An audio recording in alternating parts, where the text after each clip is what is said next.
Fashion reporter Abby White is crossing the ocean to pursue her dreams of making it big as a fashion writer.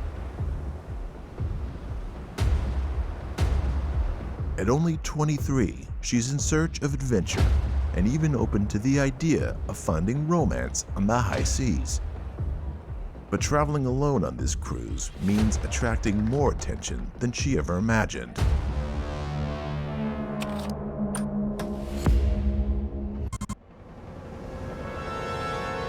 In the end, her cruise toward a career-changing cover story is more than she imagined. And a tryst on the high seas ends with her murder. Who would want to kill this aspiring writer? And why?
Abby White knows what she wants, and she's on a transatlantic cruise to go and get it.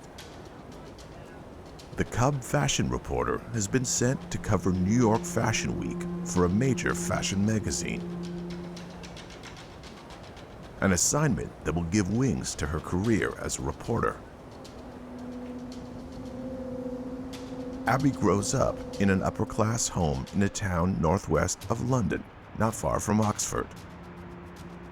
She has a buttoned-down childhood with a lot of rules and structure. But Abby's her own person. School is a struggle, and her parents don't approve. Abby's a young woman, comes from a wealthy family. She's always wanted to be a fashion writer. Parents have other ideas for her. They'd rather she went to university and became a doctor or a lawyer. But she's determined to strike out on her own and undertake this fashion writing career. Abby's parents are certainly expecting a much different career path for their daughter. And to their surprise, Abby begins her writing career by moving to the Hackney district of London with her friend, taking jobs to cover the fashion world. I moved with my family to a new country, and Abby was the first friend I met. We had a lot in common, including fashion. We would cut out pictures from fashion magazines and put it all over her room. Her parents hated it. Abby does a little modeling to pay her way through a journalism program in London. She lands an internship at the London headquarters of an international fashion magazine.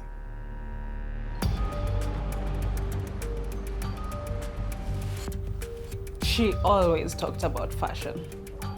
She wanted to be part of it in some way, even though she knew that it would never please her parents.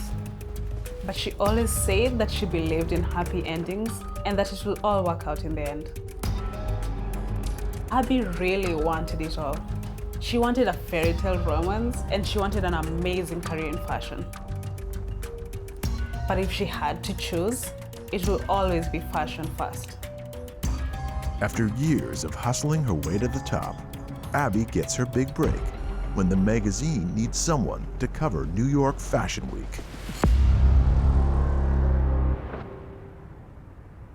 August 27th, 2015. Abby departs on a week-long transatlantic cruise, which will get her to New York in time for her assignment. Abby and her friend Liv are certain her career is about to shove off, and it won't be long before Abby finds her story in the person of James Egerton. International banker James Egerton is also traveling alone on this cruise. After a successful run at the craps table, Abby and James spend some time together. Abby texted me when she was in the cruise that she met someone. Not just anyone, but the one. Of course, Abby would meet him on the cruise. The next night, Abby and James are seen together at a lounge around 8 p.m. Eyewitnesses say they behave like a couple.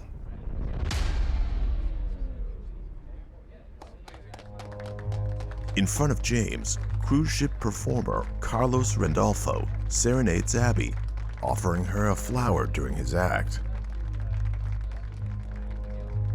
Abby texted me that she got serenaded by a new guy in front of her guy. Of course, that will only happen to Abby. Cruise ships are supposed to be fun experiences. It's not unusual for crew members to get a little bit flirtatious with some of the passengers. It's supposed to be all in good fun. Now, is this what was happening with Carlos? Was he just being a bit flirty to make Abby feel good and make her night a bit better? Or did he sense a real attraction? According to witnesses, James leaves Abby at the table alone at around 11 p.m. Abby didn't care about jealousy in a relationship. She just wanted to have fun. Several audience members that evening brought information to the investigators about this interaction between the performer and Abby. Typically, performers or cruise ship employees aren't supposed to have these types of interactions with the passengers. This seemed to be an overture on part of the performer towards Abby specifically.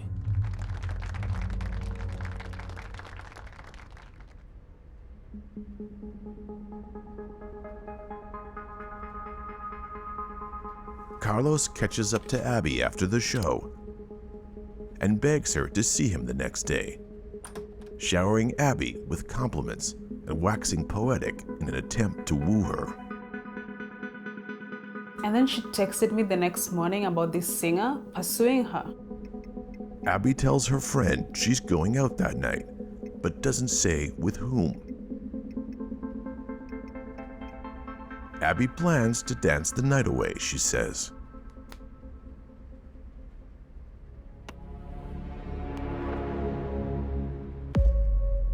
But the last time Abby White will be seen is on closed-circuit security camera footage from her balcony. I told her to be careful out there. That's the last time I heard from her.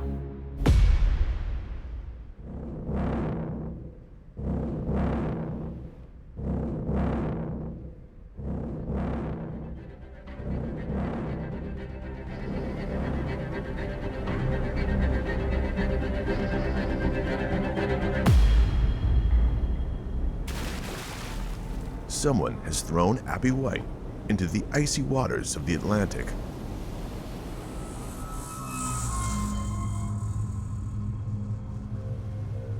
But who has murdered Abby? And why? I wish Abby would have listened to me. You have to be so aware of everything and everyone out there.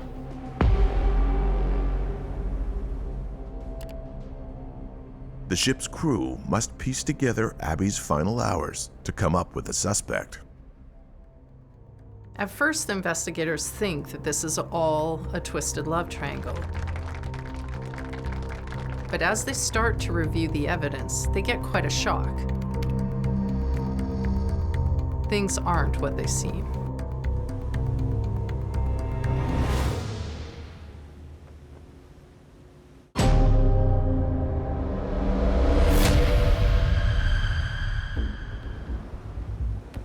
Abby White a budding fashion reporter on her way to the biggest assignment of her life, travels on a transatlantic cruise from Britain to New York City.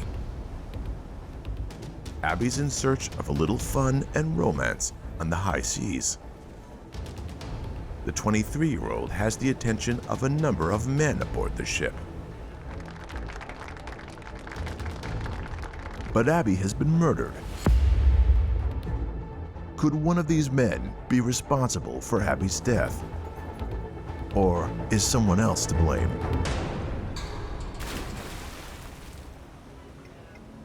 August 31st, the fourth night of the cruise.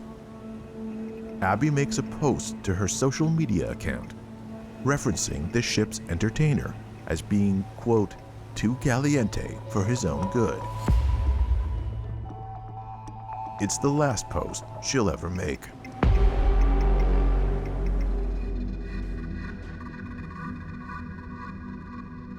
As long as we can determine that the post came from the person in question, which is often a difficult thing to do, social media posts can act like a personal diary, especially when a person posts on a regular basis and then suddenly it stops. We would question, why did it suddenly stop? We would also have a timeline to be able to work from. If we knew that she was the one that posted that message at that particular time, we know she's still alive. In this particular case, her last post referenced a troubadour who she seemed to have a liking towards. We suspect it might be this performer on the ship.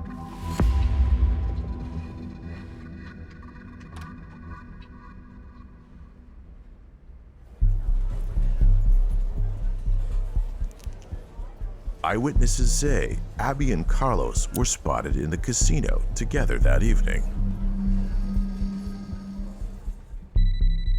At 3 a.m., a ship steward receives a phone call from Abby's room.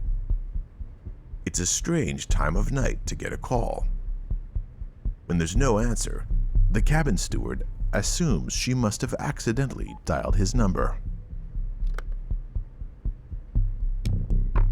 The following morning, housekeeping discovers Abby's room has been ripped apart.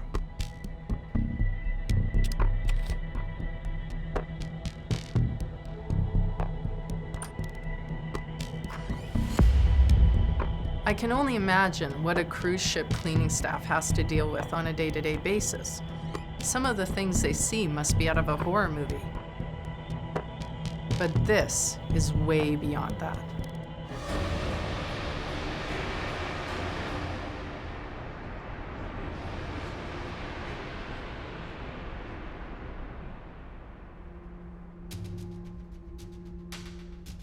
The maintenance staff prepare to clean up the mess they find in Abby White's cabin, which would cover up any evidence of foul play. In this particular case, investigators, there's no way to describe it other than they catch a break. The steward remembers the strange phone call he had from this particular room number as he's passing by the room. The ship's steward tells the housekeeper that she should wait to clean the room. Typically, a crime scene needs to be preserved as soon as possible so that the evidence can't be contaminated. He shows her the signs of a struggle and tells her about the phone call he got in the middle of the night. Had this person, the steward, not put two and two together, as he happened to be at the right place at the right time, evidence might have been lost forever. He stops them from cleaning up the room, thus preserving the crime scene. Had this not occurred, that evidence or any evidence in that room might be gone. Instead of cleaning the room and potentially destroying evidence of trouble, the steward notifies the ship's chief of security.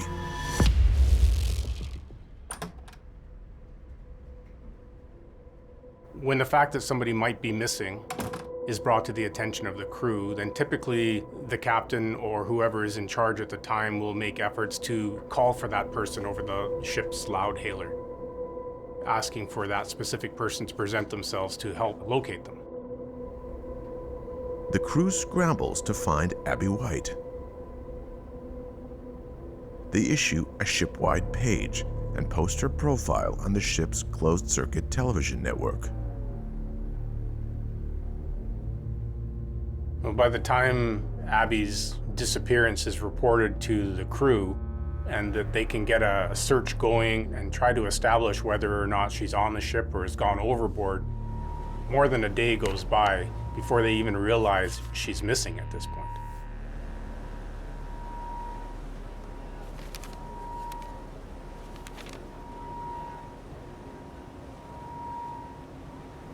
Many eyewitnesses come forward.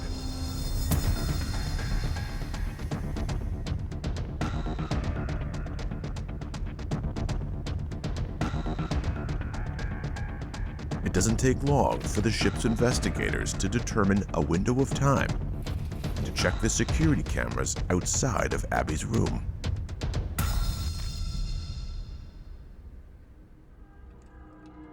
Statistically, the victim of a crime is more likely to suffer at the hands of somebody they're acquainted with or know in some capacity, as opposed to being the victim of some random act where there's no connection whatsoever with the perpetrator.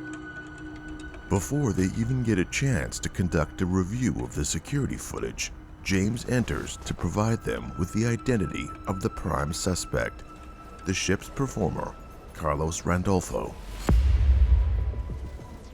James pointing out to investigators that Carlos is the prime suspect is really pure speculation.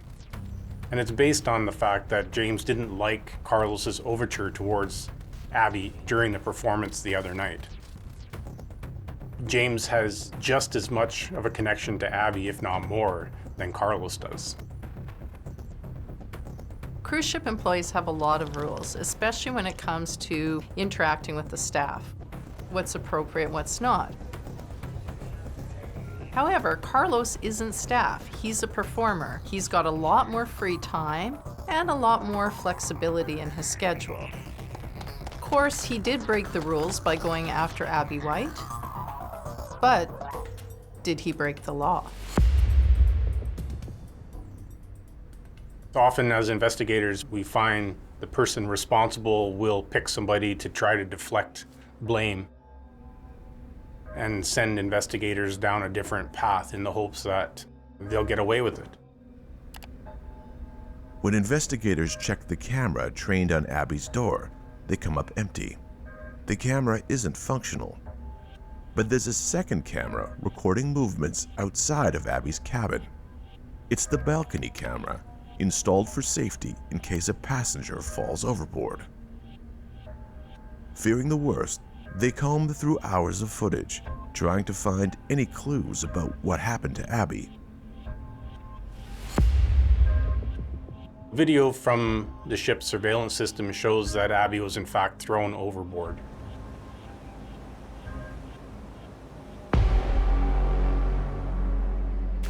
And there was a character there who roughly matched Carl's description.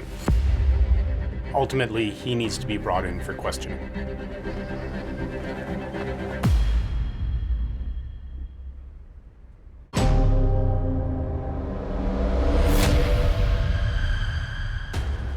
Young fashion reporter Abby White is thrown overboard by an unknown assailant captured by the ship's security cameras.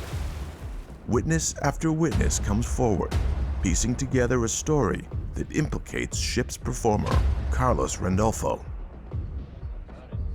Carlos is on the second week of a 4-week contract as a performer on the transatlantic cruise. The ship's investigators hear from several eyewitnesses that Carlos approaches Abby repeatedly over a 2-day period. Carlos flirts with Abby at a lounge where James Egerton has taken Abby on a date. Carlos tracks Abby down later that night and asks her to see him again. One of the most important things we can create as part of the investigation is a timeline of events to try to track exactly where everybody was and what occurred. Abby was in the casino with Carlos just after midnight. We know that her room card was used to enter her room at around 1 or 1:30 a.m. Then there was the strange phone call reported by the steward at about 3:30 or 3 o'clock in the morning. And then finally, we have the timestamp on the video where Abby is seen being thrown overboard. So we're able to establish what's occurred between midnight and 4:30 odd in the morning. Investigators conduct a search on the room key belonging to Carlos Randolfo. So an electronic key card or an access card is something that would be given to a passenger. It's registered to them. There's an electronic tracking of everywhere on the ship that card would be used, and it's stored in the computer system on the ship.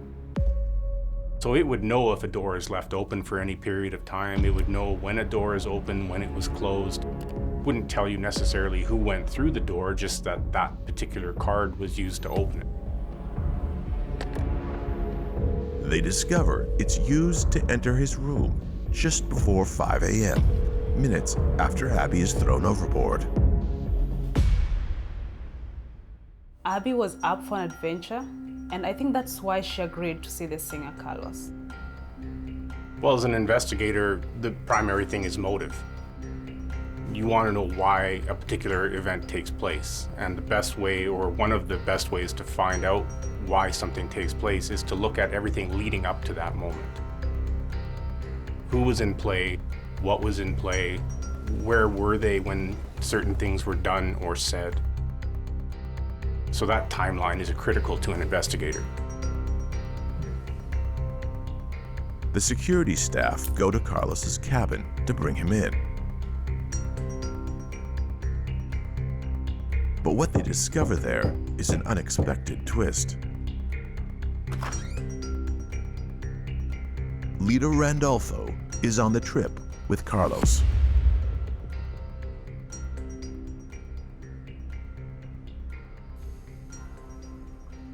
Carlos's wife hears of her husband's adulterous ways and grows upset.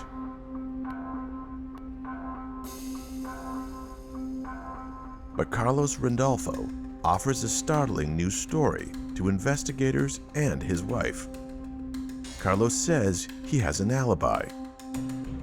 As a result of the interview with Carlos, he provided an alibi to investigators. He wasn't in his room at the time Abby was thrown overboard. But he was with someone else, a woman he knew only as Tiffany. Just because Carlos may be capable of having an adulterous affair doesn't mean that he's capable of murder. The police are going to need a lot more evidence to pin this on him, whether or not he looks suspicious. Or they could just wait and see what justice his wife has in store. So this now presents investigators with a list of almost 2,000 people, those being the people on the boat at the time, as potential suspects.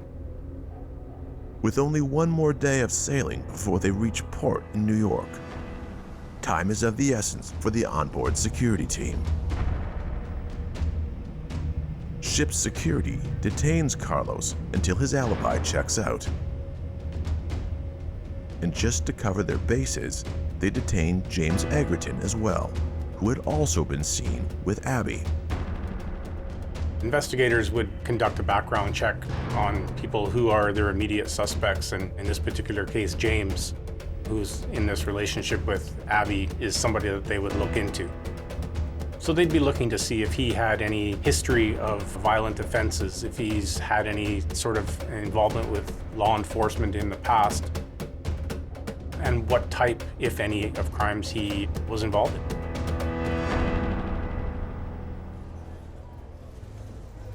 Born in London, but living in Switzerland and Manhattan, James is a young, successful international banker with a high profile in financial circles, coming to New York for annual meetings and time at his second home. He's a bachelor with a busy life and little time for fun or relationships. He's a frequent passenger on board this transatlantic cruise due to his fear of flying. James professes his innocence and even offers to hire private investigators to assist in finding out who killed Abby. If Randolfo's alibi checks out, investigators have come up empty in their search for suspects. Perhaps they're after a complete stranger who attacked Abby in the night. And sometimes we look at these occurrences and we consider relationships and intimate partners as being involved. But the other side of it is that it could have been just a random occurrence. It could have been a crime of opportunity. Somebody saw something in Abby that they wanted or didn't like and reacted in that moment, resulting in Abby's going overboard. In that particular case, it's a much more difficult situation to solve. Keeping 2,000 people on the ship any longer could cause an international incident, something they definitely do not want. The clock is ticking, and they've only got a certain amount of time left to find the murderer. In short, they've got a day to solve this murder.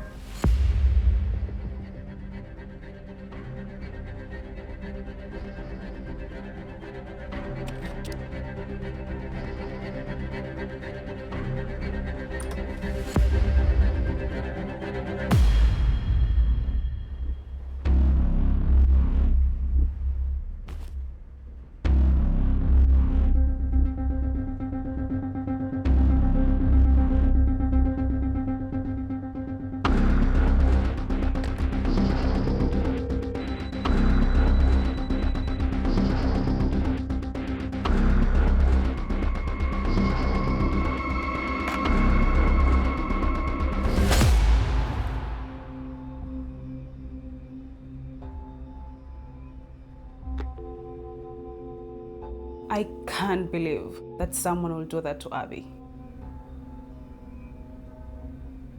For investigators, the trail of evidence has come to an end in the murder of Abby White. But they still must track down Abby's killer before the ship reaches its final destination.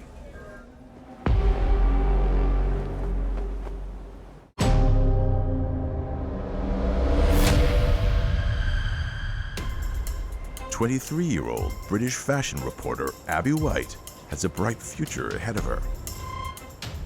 In August of 2015, Abby takes a transatlantic cruise from the United Kingdom to New York City, searching for new experiences. The only daughter of well-to-do English parents, Abby struggles in school but works her way through it to become a cub reporter for a major international fashion magazine. And now she has the assignment that will send her career into the stratosphere. On the other end of this cruise is New York Fashion Week. But all those plans are thrown overboard in the blink of an eye.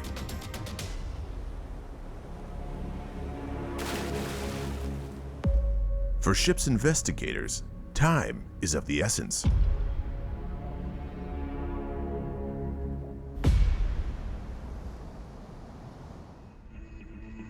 Cameras aren't typically located in hallways where they give you a good view of who's coming and going from each cabin, mostly to protect the privacy of the passengers on board. So in this particular case where we have a really disturbed or messy cabin, it's potentially a crime scene, but we don't know what evidence is there at this point. It's potentially an indication that there was signs of a struggle.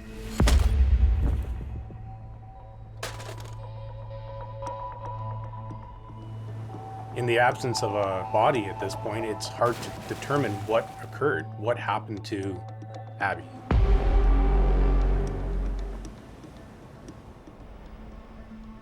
The clock is ticking. When the ship docks, the entire dynamic of the investigation will change. The crew is in a very difficult position right now, along with the captain and the investigators. If they keep everyone on board, people are already starting to get really upset. They're going to have an incident in their hands. On the other hand, if they let everyone go, there's a chance the murderer could escape, and they may never get that person back. Investigators go over the case against Carlos Randolfo one more time. This could be a crime of passion. Rejection, jealousy, these are very common reasons why murders occur. People's emotions get out of hand. It's often used as a defense. A crime of passion lessens the time that people spend in jail. If it's proven that they acted in the heat of emotion, it's almost like a temporary insanity defense, that they weren't thinking clearly, that it wasn't premeditated. This could have been the case with Carlos. Perhaps he made an advance on Abby and he was rejected and acted out of hurt and/or rage. It doesn't make sense that someone who didn't try to hide his feelings for Abby would plan a premeditated murder. Maybe things get out of hand quickly and his desire turns violent when he doesn't get what he wants.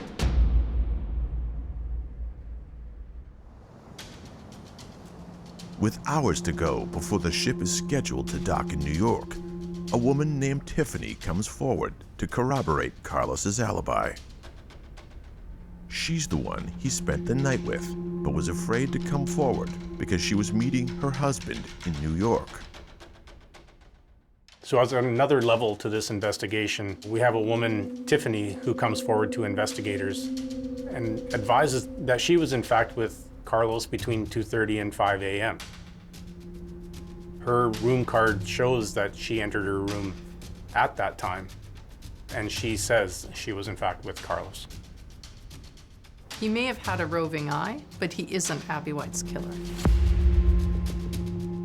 Tiffany was hesitant to come forward to investigators because she's in fact married. So in her particular case, there's a cost to her bringing this information forward, but ultimately she did the right thing by letting investigators know that she was in fact with Carlos at the time.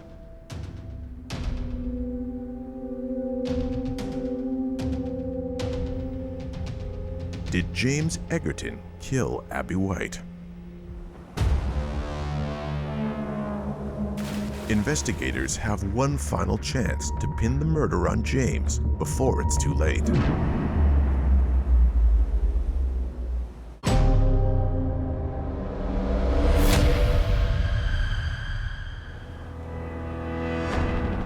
Abby White is a young, fun-loving reporter with a taste for adventure. She engages in at least 2 flirtations while aboard a transatlantic cruise from the United Kingdom to New York City. One is with international banker James Egerton. The other with Carlos Randolfo, a Spanish international who is on contract as a performer and who brought his wife on the cruise. With the lights of New York City on the horizon, on the final night of the cruise, an email arrives from British law enforcement with the results of their record check on James Egerton.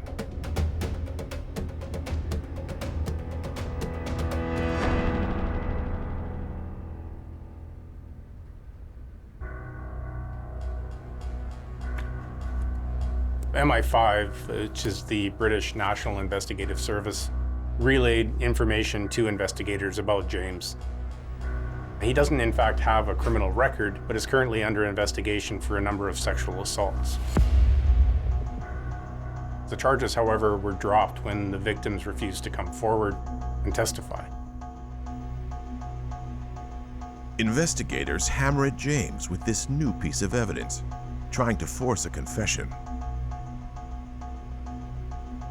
As they interrogate him one last time, they happen to notice that he has 2 long scratches on his forearm. They managed to get him to hold still long enough to see that he was obviously involved in some kind of a struggle.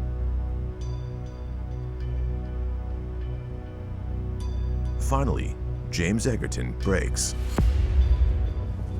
James says he sees Abby at the casino that night and waits for Carlos to leave her. which happens around 2. Once James knows Abby's room number, he approaches.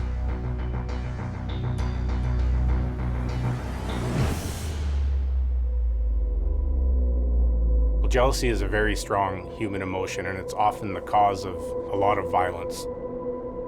It's a very, very strong motive in a lot of crimes.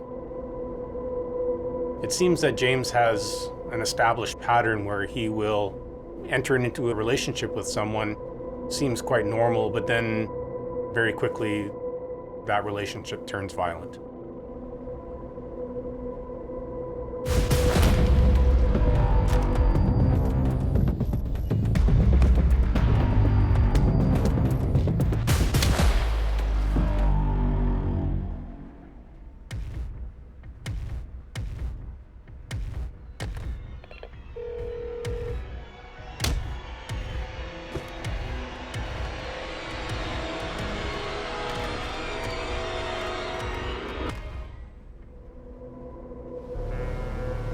When the ship arrives in New York, James Egerton is charged with the murder of Abby White.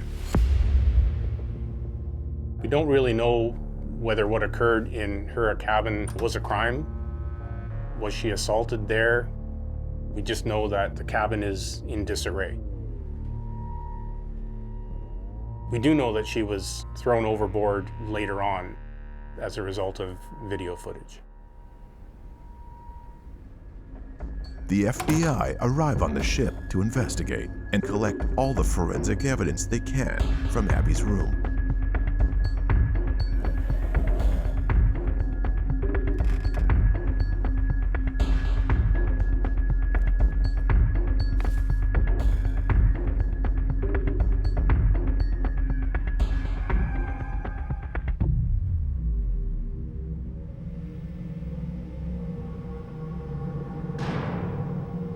James admits to having sex with Abby, but says her mouth fills with foam while they're together, and she suddenly becomes unconscious.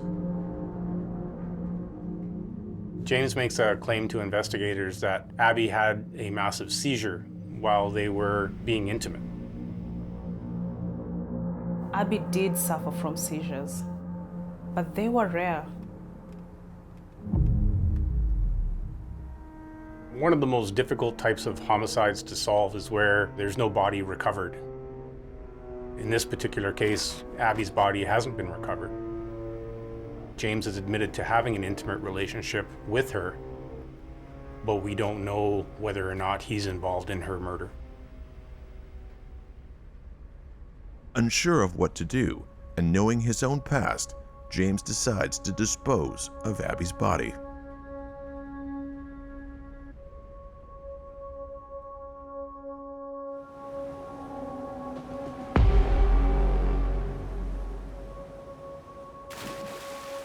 In the absence of a body, you don't know, did she die of a seizure? Did she die of a heart attack? Was she in fact murdered? Without any other forensic evidence available, there's no way to prove that she was in fact murdered. Will a court convict James Egerton of murdering Abby, or will it find that Abby died of natural causes?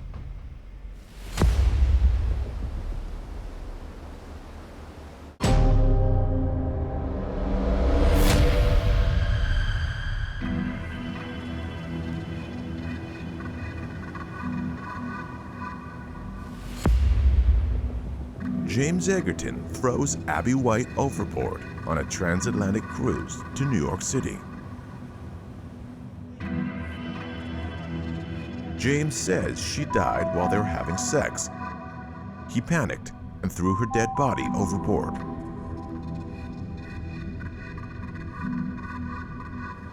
Abby's longing for adventure and romance ends in her own tragic death.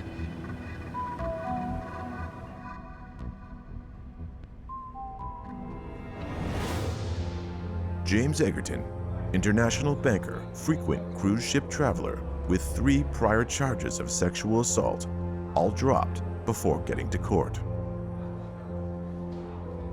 A cruise ship flies a flag of origin, and that flag determines the law on the ship. Unless, of course, it's in a port where the law of that particular country would take precedence. Since this is an American-owned vessel, any crime committed on board is subject to American laws. So even though the accused is a British citizen, the case is still tried in an American court.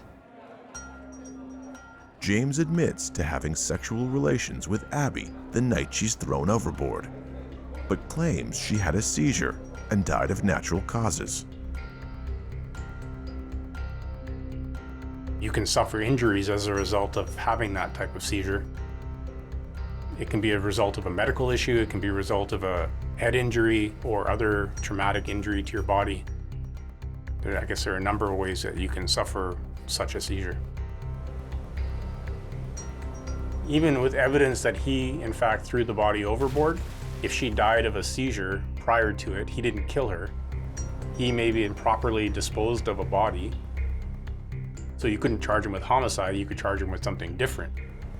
That's the difficulty that you run into in the absence of human remains. A jury finds James Egerton guilty of second-degree murder, despite Abby's body being lost at sea. Second-degree murder refers to the fact that there was intent to kill, but it wasn't pre-planned. It was intentional homicide that occurred in the spur of the moment.